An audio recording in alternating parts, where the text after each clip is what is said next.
साल 1989 में वैज्ञानिक हैंक पीवाईएम अपने अंतमन से सिकुड़ने वाली तकनीक की नकल करने की कोशिश का पता चलने के बाद इस HILD से इस्तीफा दे देते हैं।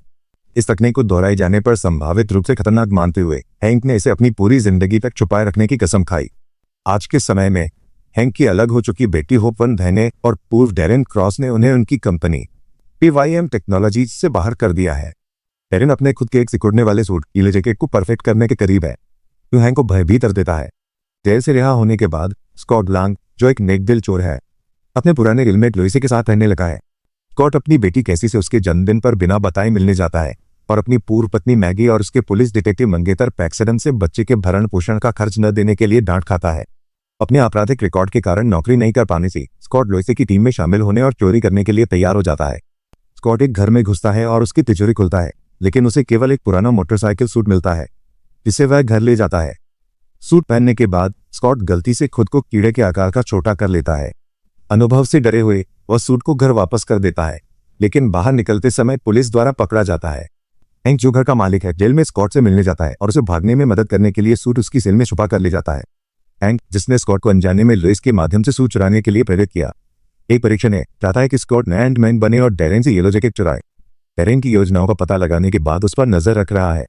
होप और हैंक स्कॉट को लड़ने और चींटियों को नियंत्रित करने के लिए प्रशिक्षित करते हैं, जबकि होप अपनी मां जेनेट की मौत के लिए हैंक से नाराज है और बताता है कि जेनेट, जिसे वास्प के नाम से जाना जाता है, 1987 में एक सोवियत परमाणु मिसाइल को निष्क्रिय करते समय परमाणु क्वांटम क्षेत्र में गायब हो गई थी। हैंक स्कॉट को चेतावनी देता है कि अगर उसने सूट के रेगुलेटर को ओवरराइड किया तो उसे भी ऐसा ही अंजाम भुगतना पड़ सकता है।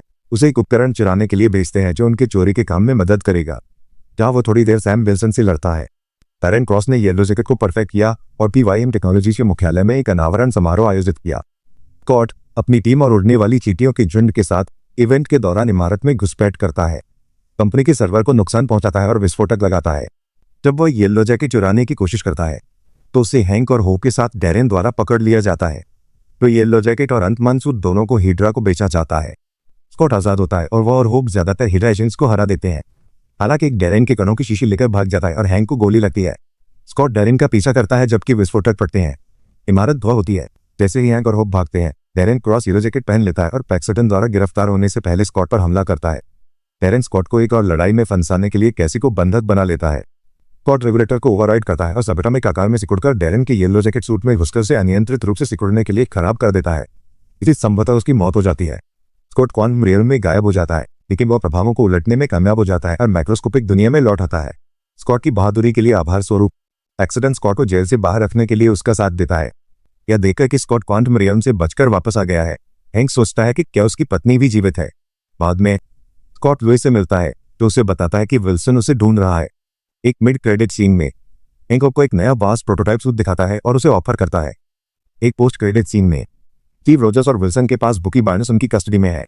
उन्हें स्टार्क से संपर्क नहीं हो पा रहा है क्योंकि एक्ट्रेस की वजह से। विल्सन कहता है कि उसे कोई ऐसा व्यक्ति पता है जो मदद कर सकता है।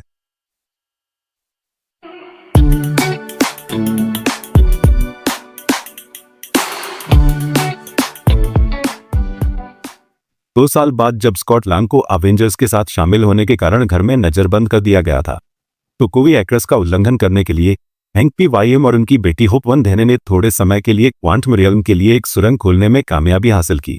वे मानते हैं कि पीवाईएम की पत्नी जेनेट वन धैने वहां फंसी हो सकती हैं, जब वो 1987 में सूक्ष्मतम स्तर तक सिकुड़ गई थी, जब उसने पहले क्वांटम रियल्म का दौरा किया था। स्कॉट अनजाने में जेनेट के साथ क्वांटम रूप से जुड़ गया था और अब उसे उससे एक स्पष्ट संदेश प्राप्त होता है। घर में नजरबंदी के कुछ ही दिन बचे हैं। स्कॉट जेनेट के बारे में पीवाईएम से संपर्क करता है, भले ही उनके बीच अवेंजर्स के साथ उसके कार्यों के कारण तनावपूर्ण संबंध है। होप और पिम स्कॉट का अपहरण कर लेते हैं। स्कॉट के टखने के मॉनिटर के साथ एक बड़े चींटी को छोड़ देते हैं ताकि एफबीआई एजेंट जिमी वो को शक न हो। जेनेट से मिले संदेश को यह मानते हुए कि वह जीवित है, तीनों एक स्थिर क्वांटम सुरंग बनाने का काम करते हैं ताकि वे क्वांटम रियल में एक वाहन ले जा सके और उसे वापस ला सके। वे सुरंग के लिए आवश्यक एक हिस्सा काले बाजार के डीलर सन्नी बर्च से खरीदने की व्यवस्था करते हैं, लेकिन बर्च को पिम के शोध से होने वाले संभावित लाभ का एहसास होता है और वह उन्हें धोखा देता है।